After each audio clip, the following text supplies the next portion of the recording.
I'm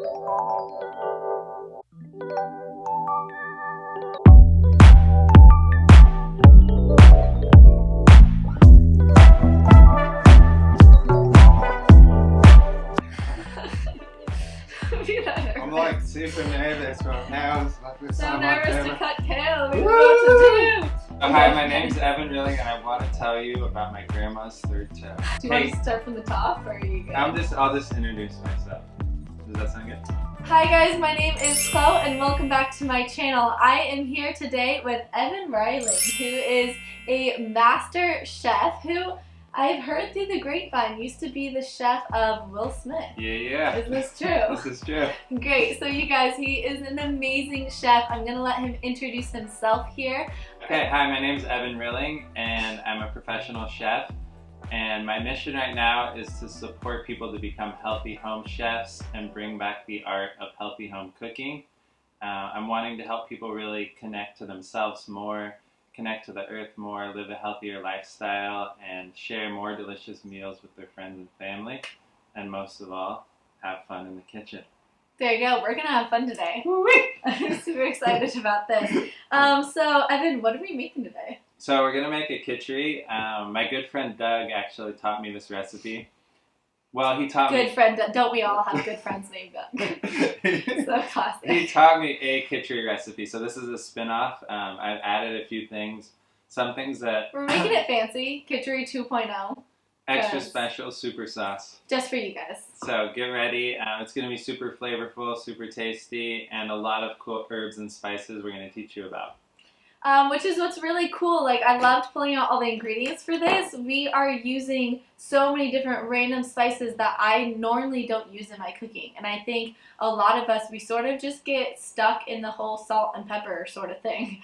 And that's sort of all we use to flavor our foods. But it's so not only good for your taste buds, and I think good for your soul to learn how to start like cooking with all these wonderful spices, but they're super medicinal, and that's why kitchari is such a great dish to learn how to prepare, because there's so many therapeutic herbs in here, like turmeric and mustard and even how did you say it? So I say it different. This is umeboshi plum vinegar. This doesn't actually go in the kitchari, but we are gonna make pickled chili with it. And it's like a little topping to put on top. And it's also an awesome topping for like Mexican food, all different kinds of bowls. We use it in a lot of Japanese food and stuff too. But anyway, so kitchari is well known for helping to build ojas in the body. Ojas is an Ayurvedic term meaning strength and like vitality. So I remember when I worked with an Ayurvedic practitioner for a couple of years, I did a 10-day kitchari cleanse, which is basically I ate this dish or a form of this dish that we're making today for 10 days straight. And what it does is it just really nourishes and strengthens your body. So unlike like a green juice fast cleanse or something like that that's really like cleansing out the body in a different way, this is more strengthening and grounding the body. So if you're feeling very anxious or very, you know, sort of here and there, it's really good to invite these type of foods like kitchari into your diet. It's also really good because it is so easy to digest. They use white rice in here, which you may be thinking like, that's not healthy, why are we using white rice? White rice is really easily digested, and brown rice can be really hard to digest. So what's great about this is the white rice actually helps your digestion out. Yes, all the white rice, thank you, now that's everywhere. But what else? I wanted to add one piece to what she was saying about like the difference between a green juice cleanse and a kitchari cleanse. So green juice is really cooling, and it takes like more digestive fire to digest it. Now we're like getting into like Ayurvedic here. Sorry, go. Yeah, so kitchari is, because it's already cooked and it's warm and it has all the spices, it's actually a more warming dish. So like if you're doing a cleanse in the winter and you're doing green juice, you might find yourself getting really cold, and it's actually not that healing. I mean, it depends where you're living, but kitchari is actually like warming. So if it's winter and it's cold, that could be a better option for you. Super, super important. I'm really glad you mentioned that. Yeah, it's important to listen to your body. To cleanse and to be healthy doesn't only mean that you're eating green vegetables. That's something that I had to learn, you guys. I was telling Evan before, stop laughing at me. Okay, I was telling Evan before, just confessing really, that I am a green food addict. I like disproportionately love green food, and I just want to eat big bowls of salad like all day, every day. Something that I've had to learn is that beets and sweet potatoes and carrots and other things like that, and lentils and rice, those are just as good for you as green foods. So yes, green foods have so much like antioxidants, and I could just like eat all of this and I would be totally fine, like minus everything else, and I would just be fine with the scale. But don't fear the rice, the cashews, the beans, the sweet potatoes, all that stuff. That stuff is so nourishing for you, and it is essential to a healthy diet. So you can't just subside off of green veggies and be completely healthy. Yes, add a lot of them in, but you need quinoa, you need whole grains to keep yourself healthy and strong. That's my 2 cents. Let's get making this kitchari dish because I'm really hungry. So here we have dried turmeric powder, and this is a fresh turmeric root. So basically this is ground up and dried, and this makes the powder here. Coriander seeds. So coriander seeds are actually the seeds of cilantro. I know, I like never put 2 and 2 together, but I have learned. And then here we have cumin seeds. We're gonna use, so there's 2 kinds of mustard seeds I have here. This is like brown or yellow mustard, and then I have black mustard seeds here, which I'll just like open up. So those are the black mustard seeds. We're gonna use the black ones today. We're also gonna use fresh ginger. Sweet. Cool. And then a few things I'm gonna add in that aren't traditionally in kitchari are KAFFIR lime leaves. We're just going a little rebellious here. These are more used in Thai food than Indian food. Very lemony. They're awesome. Like it's one of my favorite smells. I really love these a lot. And then I have a bit of lemongrass. It's kind of like buried under here. So we're going to use mostly the bottom part of the stem. We'll take some of the outer part off. And if you kind of like break it open, this has like a really nice, sweet, like mild lemony flavor as well. So we'll use a bit of that in there. Those are 2 things that aren't really traditional. And then as far as vegetables go, we are going to go with some beets. Right here. Nice. And we got carrots. So we're going to put carrots and beets. And these are from a local farm in Ojai, which is where I'm from. Really awesome. We're going to put a bit of fennel. Actually, they are. They're from Are they Roots. from? I bought them. Oh, they BD doesn't have carrots right I now. thought they were from beets. The fennel Sorry. is. So the fennel is from Ojai. Yeah, so this fennel is from Ojai. This fennel is looking a little beat up on the outside. We'll take the outer part off. Fennel is really awesome for digestion, so we're going to slice it really thin, put a bit of that. And we might put some of these Japanese sweet potatoes. I don't usually, but we're going to make a call. Like, as we cook, we're going to... I think my heart's saying yes. Yes. Yeah. What is it? Yes? My heart's saying yes. Alright, Chloe with the flow is going to let you know that the potatoes are going to go on the pot. We're going to make it hot and mix it up a lot. I'm going to tell y'all what I got. So we also got some rice. This is white rice. We're going to toast that up really nice. Is it basmati rice? Basmati, yes. Basmati. It's the basmati. And then in here I have some mung beans that are soaking. I soaked them in like a nut bag so they're easy to rinse and strain. Why do you want to soak them? I like soaking them overnight because they have digestive prohibitors. So by soaking them, it takes that off. Those dang digestive prohibitors. Yeah. Bad guys. Will give you the gas for days. Exactly. But the cool thing is that it protects the plant so it can grow a new plant. So this would actually grow a new mung bean. So it keeps animals from eating them. Right. Another option would be to sprout these. These are just soaked, not sprouted. Let me see what else we got here. Okay, and then we've got a few things that we're going to use as toppings at the end. So we've got a bit of lime here. We're just going to cut lime wedges, squeeze them on. And we've got some cilantro and some mint. So we'll just like put some fresh leaves of that. And we're going to do a bit of pickled chili. Somehow we lost all the chilies but one survivor. And this is umeboshi plum vinegar. It's a Japanese vinegar. It's super good for digestion, really sour and salty, and awesome for pickling like carrots, chilies, daikon. All you have to do is chop up the vegetables and pour it over.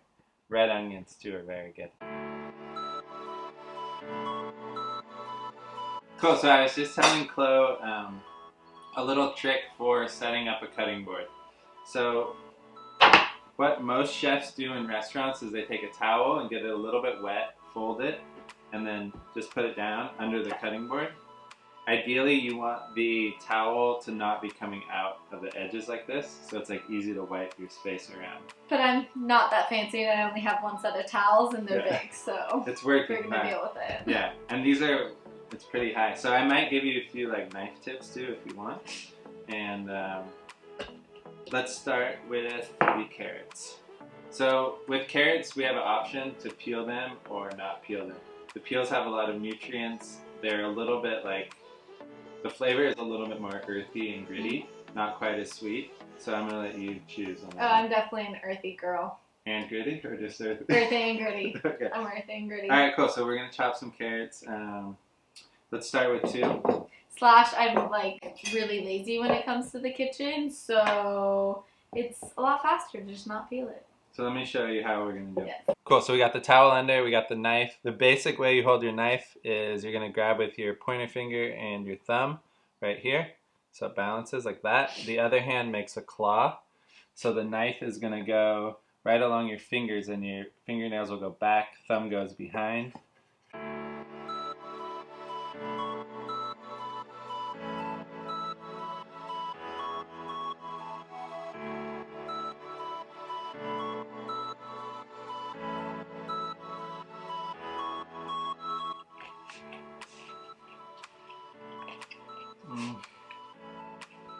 I gotta not eat while I cook. The carrot is really good. Super sweet and earthy.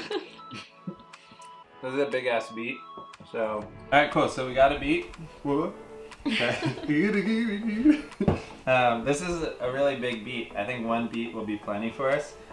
With the beet, we are going to take the skin off because it's even more gritty than the carrot skin. You want it on? No, I'm kidding. I mean, we can leave it if you want it. I was totally kidding. So first, like, off with the head. We're going to cut the head off. Then we got a nice flat. Isn't that beautiful? Mm-hmm. Okay, compost that. I'm just going to cut the tail.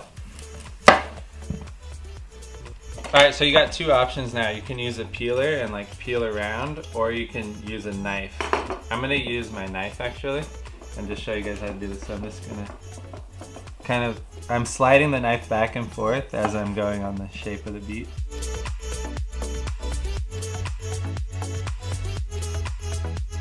Generally like an 8-inch, this is a 10-inch chef knife, but an 8-inch chef knife is like a good size for a home chef. Or most chefs. I'm a pretty big guy, so I like a bigger knife.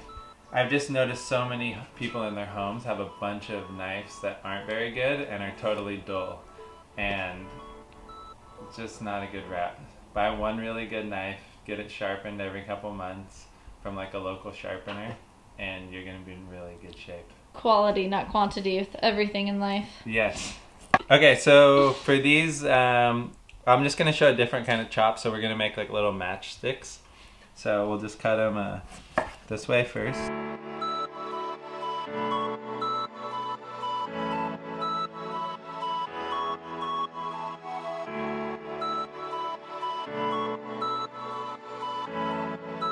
So we got some fennel here. It looks a little bit old, but on the inside it's going to be nice. claims that he picked it yesterday. He might have. Who knows? Maybe it got a lot of sun or something. Regardless, what we're going to do is we're going to take the tops off. Sometimes I'll put a little bit of this in the kitchari. You want to do that? Sure, it'll be pretty. Okay, cool. So we'll save a little bit for garnish. It's also really good to chew. If you're ever feeling bloated or just indigestion, heartburn, all of that, chew on the stalk. A lot of people will cut off the leaves and then they throw it away. But if you just like chew on this part, like I'm just going to chew on this right now. It's super juicy and it will start getting all those enzymes in your stomach going to help pre-digest all of your food. The other cool thing you can do with it is make like a vegetable stock. So we could put like the scraps from the carrots, especially if we had peeled the carrots. We can put these tops in, and then we could cook it down and make a stock. Are you mad I didn't want to peel the carrots? No, I'm just You're mad. I'm not actually, but I could pretend to be mad. No, so now we have our mouths full. Let's go. Breakfast. Woohoo. At 3 o'clock. She's getting hungry, so I better get going. All right, so I'm gonna cut the bottom off, which is where the root would be. This is the bottom of the plant. This is the top, and then I'm going to cut this in half, longways. So, and then I'm just gonna cut Roger Rabbit's next to me. And then I'm going to cut this really thin. I don't like big chunks of fennel, personally. I like a little bit. And especially in Kitchari. Yeah. Because you want to digest it well. A big thing with the digestion is that we just don't chew our food enough. So something to help with that is to cut up all your veggies really, really small. So that you don't have to chew it. Chew a big thing and try talking to the camera at the same time, because probably not the best. Cool, so I'm going to slice it really thin. Fennel will actually oxidize a bit once we cut it, which could turn brown. So I think we'll put it in one of the little bowls with just a little bit of water, and that'll keep it from oxidizing. Fancy chef tips. Yeah, exactly. Alright, so I just poured water over the fennel. That's just going to keep it nice and fresh while we prepare the rest of the food. Exactly. Minimize oxidation. So oxidation is like this kind of brown, you can see right there, that's where it oxidized. So if we didn't put the water on this and we left it out, it would turn brown. Which, sort of like guacamole does. Yeah, exactly. I will use this for juicing in the morning. Cool, so next we are going to do some ginger. Gingembre. Ginger. Do you like a lot of ginger? Ginger. Gingembre. It's very good for warming the body. It is. For sweating and for all of that. It's so good. Gets the blood circulation. I like a lot of the ginger. Okay, this is good. See? Do you have a spoon? I show you a trick. Oh, yes. No, I know that trick. Good. I know that trick, and I've showed my followers that trick before. Okay. So this is all going in the juice pot. You can do juice that one. Pot. You want to like amp it up on the ginger, that and this, or is that too much? For one pot of kitchari? Yeah, it's gonna be ginger. Your thoughts, chef? I'm feeling like the ginger. I feel like the ginger is gonna be good for you, like the warmth for some reason. Am I a cold person? I just feel like all the greens. You know? I feel like you need some heat for all the greens. Okay, I like ginger. We can put in all the ginger. It's my intuitive hit.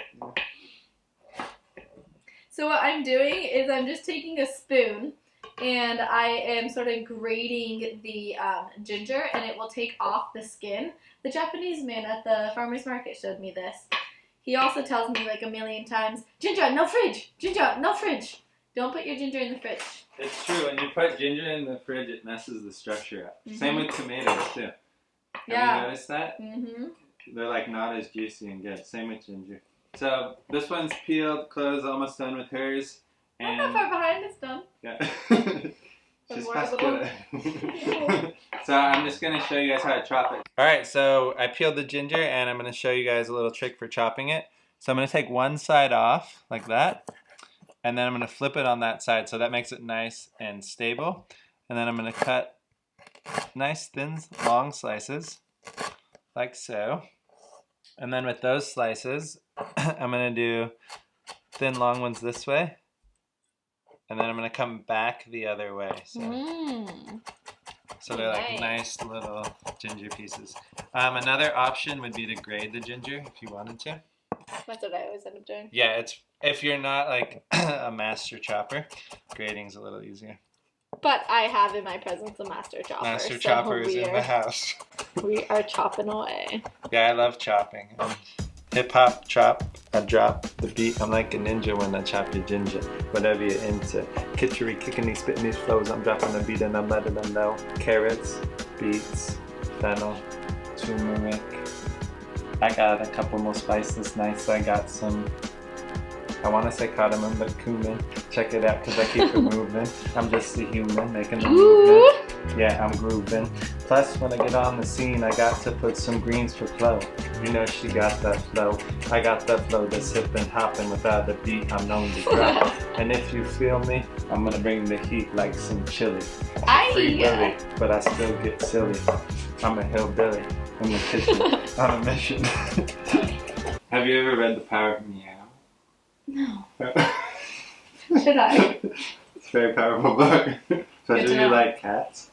Do I like cats? If you like cats, it's a good book. Oh, I'm a dog person. You might need to tap into the power of MEOW. Power of MEOW, okay. Put it on my to-do list. We're just going to do this in long pieces because I can tell Chloe's getting very hungry.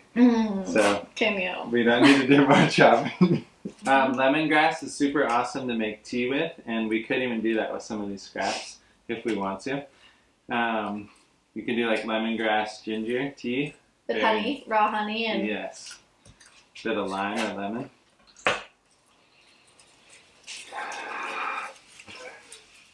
Thank you.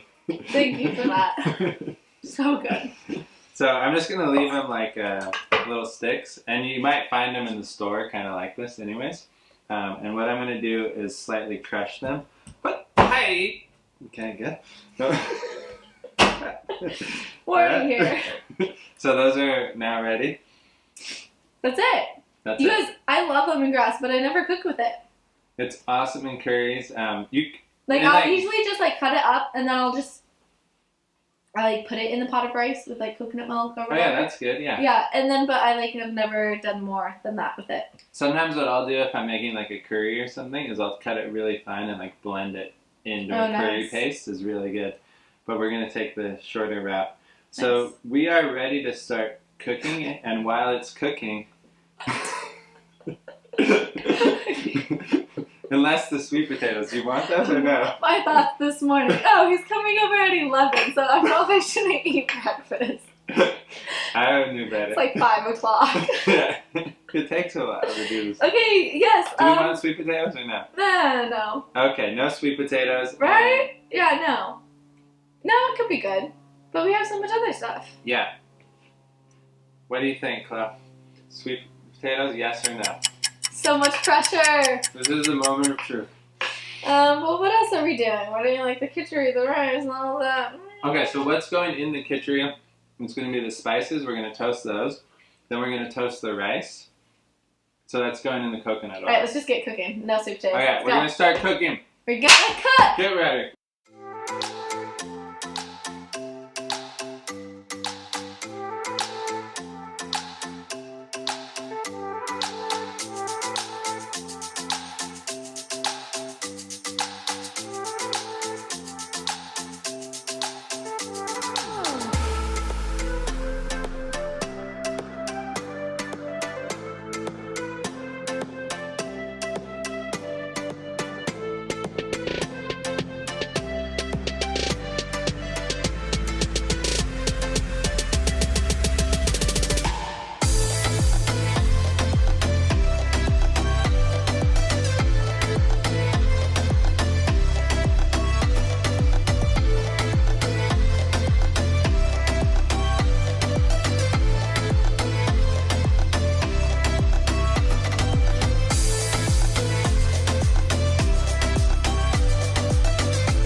So look, we got the coconut toasting up. It's looking delicious, and smells nice and toasty. And I think it's pretty much perfect, like nice and golden. You're Australian And now. we're down under, and like there's kangaroos out back, and We're like, soon we're gonna go to India and have a kitchari, but for now we're down under. So let's come around over here. I'm gonna show you a bit about chopping the chili. So we've got a Serrano chili here.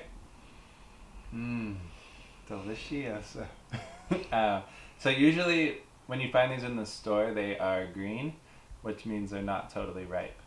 This one is all the way ripe, and the green ones are delicious too. I'm gonna cut it super thin and put a bit of the plum vinegar to make a pickled chili. Does it need to sit in the pickle? Not that long actually. I found if I do it really thin, it doesn't really need to sit for very long. And it can, like I'll do a whole big like mason jar of these and just leave it in the fridge. And meal prep. Yeah, exactly. These daikon is really awesome to do. Daikon is really good for digestion, so I'll like serve a little of that.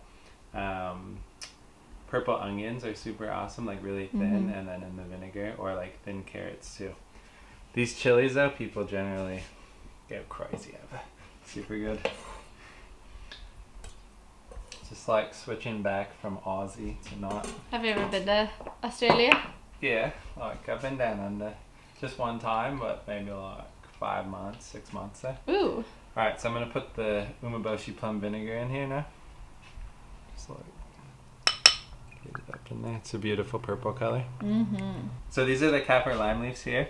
One option if you don't want to cut them up fine is we could have just thrown them in earlier. I like them like right at the end. So I'm kind of into chopping, as you've noticed. But if you're like at home and you just want to do it really quick, you can just throw them in the stew around the same time the vegetables go in. And this is also like an additional ingredient. It's not traditional in kitchari and it's not necessary. That makes it taste so good. But I love it, so I'm putting them in.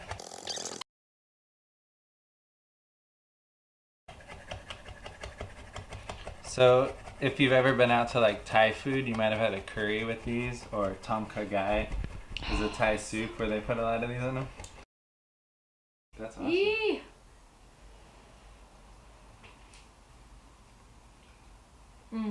So at this stage in the dish is when I like will play with it and be like, okay, does it need a little more kaffir lime or a little more oil or salt or are we gonna put the lime in it? I think lime Yeah, would there's be really gonna be good. a It's gonna be lime a wedge. topping, yeah. Yeah, so the lime wedge will go on top, the toasted coconut, the cilantro. I think we could go for one more. One more kaffir lime? Yeah. Okay.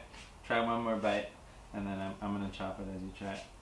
So as you're trying that bite, just really feel into the flavor, see how your body's liking it. And then It needs a little bit of a kick, but I think that's gonna be what gives it. the kick, totally. What else do you notice like in there when you're tasting it? I really noticed the coriander. Coriander, do you like coriander? Or? I like it. Okay, cool. I really like it. It's a very, and this is what I like about kitchari, is that it's all these spices and flavors, but yet it is very mild. You know what I mean? Like, it's not like Indian curry that is very heavy and overly spicy. Like, it's a very light, delicate flavored Dish. Yeah. That makes sense. And I Like, think in a really good way. Like, it's a really nice, subtle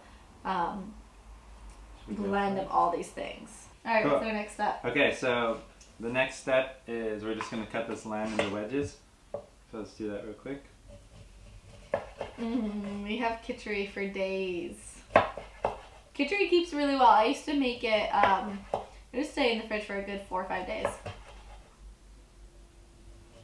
Nice to reheat, not in the microwave, because we don't want to do that. So how would you reheat it? On the stove. Just on low heat. Yeah, that's what I do. And maybe you might need to add a little water. Kitchari keeps absorbing water because of It does get thicker. Right. So you might I almost add like it though, the second day. thicker like that? Yeah, because I feel like it absorbs the spices a lot more, and it really just like, I not was just putting kale in eating it. pecan. Oh, we forgot the kale. All good. Should we put it in? No, it looks pretty. Let's just keep it. We can easily put it, but we don't have to. Yeah, it's not. Okay, cool. It's fine. Alright, so boom. I eat kale like every day. So we're gonna skip the kale, but if we put the kale in, we would have waited until the end, like maybe just like a few minutes before. De-stem it by just sort of pulling down on the kale. Yeah. And then chopping it up and then putting it in and letting it wilt down like you would spinach. Exactly.